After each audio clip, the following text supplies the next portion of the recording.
2024 সালের নির্বাচনে আধুনিক ব্রিটিশ ইতিহাসের অন্যতম বড় সংখ্যাগরিষ্ঠতা নিয়ে ক্ষমতায় আসে লেবার পার্টি। দলটির নেতা কিয়ার স্টারমারের কাছে প্রত্যাশা ছিল ব্রেক্সিট পরবর্তী অর্থনৈতিক সংকট, রাজনৈতিক অস্থিরতা ও জনসেবামূলক খাতের দুরবস্থা কাটিয়ে নতুন পথ দেখানোর। কিন্তু দলের ভেতরের একাধিক সূত্রের মতে ক্ষমতায় আসার পর তিনি দেশের ভবিষ্যৎ নিয়ে কোনো স্পষ্ট রাজনৈতিক রূপরেখা দাঁড়া করাতে পারেননি। সমর্থক ও আইন প্রণেতাদের অনেকের কাছে তার নেতৃত্বকে আত্মবিশ্বাসহীন এবং লক্ষণহীন বলে মনে হতে শুরু করে। সরকার পরিচালনার সময় একের পর এক নীতি ব্যর্থতা স্টারমারের অবস্থানকে দুর্বল করে দেয়। অর্থনৈতিক প্রবৃদ্ধির প্রতিশ্রুতি বাস্তবায়িত হয়নি, অবৈধ অভিবাসন কমানোর প্রচেষ্টা কাঙ্ক্ষিত ফল দেয়নি এবং স্বাস্থ্য খাত সংস্কারেও নতুন নতুন চ্যালেঞ্জ দেখা দেয়। এদিকে তহবিল সংগ্রহ নিয়ে বিতর্ক, বারবার নীতি পরিবর্তন এবং জেফ্রি এপস্টাইনের সঙ্গে অতীত সম্পর্ক নিয়ে সমালোচিত পিটার ম্যান্ডেলসনকে গুরুত্বপূর্ণ দায়িত্বে আনা সরকারকে আরও চাপে ফেলে। সমালোচকদের মতে এসব বিতর্ক মোকাবেলাও কার্যকর রাজনৈতিক নেতৃত্ব দেখাতে ব্যর্থ হন স্টারমার। বিজলি কেবলসের স্কিন কোটেড ইনসুলেশন আগুন প্রতিরোধী। বিজলি কেবলস, নিরাপদ আজীবন।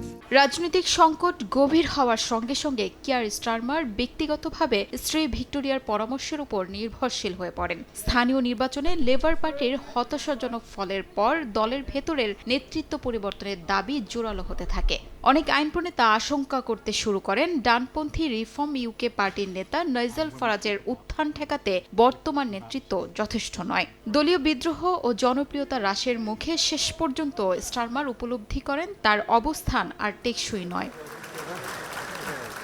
পদত্যাগের ঘোষণা দিতে গিয়ে স্টারমার বলেন তিনি নতুন নেতার কাছে সুশৃঙ্খলভাবে ক্ষমতা হস্তান্তর নিশ্চিত করবেন। আবেগঘন বক্তব্যে স্টারমার স্বীকার করেন নিজের দলই সিদ্ধান্তে পৌঁছেছে আগামী নির্বাচনে নেতৃত্ব দেওয়ার জন্য তিনি আর সেরা ব্যক্তি নন। পরিবারকে ধন্যবাদ জানাতে গিয়ে তার কণ্ঠ ভারী হয়ে আসে।